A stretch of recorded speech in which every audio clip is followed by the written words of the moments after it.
ଆଜିର ବ୍ଲଗ୍ଟା ଏଇଠୁ ଷ୍ଟାର୍ଟ କରୁଛି। ସତ କହିବାକୁ ଗଲେ ଆଜି ଦିନଟା ମୋର ପୁରା ଖରାପ ଚାଲିଛି। ସକାଳୁ ଉଠିଲା ପରଠୁ କିଛି ନା କିଛି ଗୋଟେ ନା ଗୋଟେ ହେଉଛି। ତା ଭିତରେ ସବୁଠୁ ବଡ଼ ଘଟଣା ହେଲା ମୋ ମୋବାଇଲର ଡିସପ୍ଲେ କାଚ ଫାଟିଗଲା। ହେଲେ ସେ କଥା ଛାଡ଼ନ୍ତୁ, ଜୀବନରେ ଟିକେ ଖରାପ ହେଲେ କ'ଣ ହେଲା, ଭଲ ଜିନିଷ ଖୋଜିବା ନିହାତି ଦରକାର। ତେଣୁ ମୁଁ ଟିକେ ବୁଲିବା ପାଇଁ ଆମ ଗାଁର ସ୍କୁଲ ପଟକୁ ଯାଇଥିଲି। ଆଉ ସ୍କୁଲକୁ ଯେତେବେଳେ ବି ଦେଖେ ମୋର ଛୋଟବେଳର କଥା ସବୁ ମନେ ପଡ଼ିଯାଏ। ସେଠାରେ ଟିକେ ସମୟ ବିତାଇଲା ପରେ ଭାବିଲି ଚାଲ ଗାଁ ମୁଣ୍ଡ ଆଡ଼େ ଟିକେ ବୁଲି ଆସିବି। ଆଉ ଗାଁ ମୁଣ୍ଡରେ ପହଞ୍ଚିଲା ପରେ ଦେଖିଲି ଗାଁ ପିଲାମାନେ ସମସ୍ତେ ସାଇକେଲ ଚଲାଉଛନ୍ତି।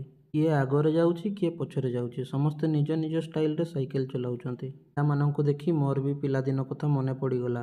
ଭାବିଲି ଚାଲ ମୁଁ ବି ଟିକେ ସାଇକେଲ ଚଲେଇଦେବି। ତାପରେ ସାଇକେଲ ନେଇ ମୁଁ ବି ଟିକେ ଚଲେଇଲି। କିନ୍ତୁ ସତ କହୁଛି, ପିଲାମାନଙ୍କ ଆଗରେ ମୋର ସାଇକେଲ ଚାଳନା ଦେଖି ମୋତେ ଲାଗୁଥିଲା ମୁଁ ଏଠି ଶିଖିବାକୁ ଆସିଛି ନା ପିଲାମାନେ ମୋତେ ଶିଖେଇବା ପାଇଁ ଆସିଛନ୍ତି। ଏତେ ବୁଲାବୁଲି କରି କରି ଭୋକ ବି ଲାଗିଗଲା। ତାପରେ ଆମେ ଭାବିଲୁ ଚାଲ କିଛି ଖାଇବା। ଆଉ ସେଇଠୁ ଆସିଲା ଆମର ଆଜିର ସ୍ପେଶାଲ ପକୋଡ଼ି ଆଉ ଗରମ ଗରମ ଚପ୍। ଭାଇ, ଚପ୍ ଆସିବା ପରେ ମୋର ଧ୍ୟାନ ଆଉ କୁଆଡ଼େ ଗଲା ନାହିଁ। ଗୋଟେ ପରେ ଗୋଟେ ଚପ୍ ଦବେଇ ଚାଲିଲି। ପକୋଡ଼ି ଆଉ ଚପ୍ ଖାଇ ଖାଇ ଏ ସୁନ୍ଦର ଭିଉ ଦେଖିବାର ମଜା ହିଁ ଅଲଗା। ସତ କହୁଛି, ଏ ଭିଉ ଆଗରେ ଚପ୍ର ସ୍ୱାଦ ଦ୍ୱିଗୁଣା ହେଇଗଲା।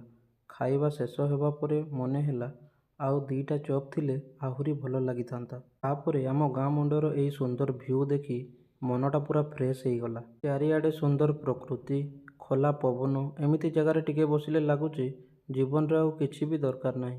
ତେବେ ଆଜି ପାଇଁ ଏତିକି। ଆପଣମାନଙ୍କୁ ଆମ ଗାଁର ସୌନ୍ଦର୍ଯ୍ୟ ଭିଉ କେମିତି ଲାଗିଲା କମେଣ୍ଟରେ ନିହାତି ଭାବରେ କହିବେ। ରହୁଛି, ଜୟ ଜଗନ୍ନାଥ। ପୁଣି ଦେଖା ହେବ ଆଉ ଗୋଟେ ନୂଆ ବ୍ଲଗ୍ରେ।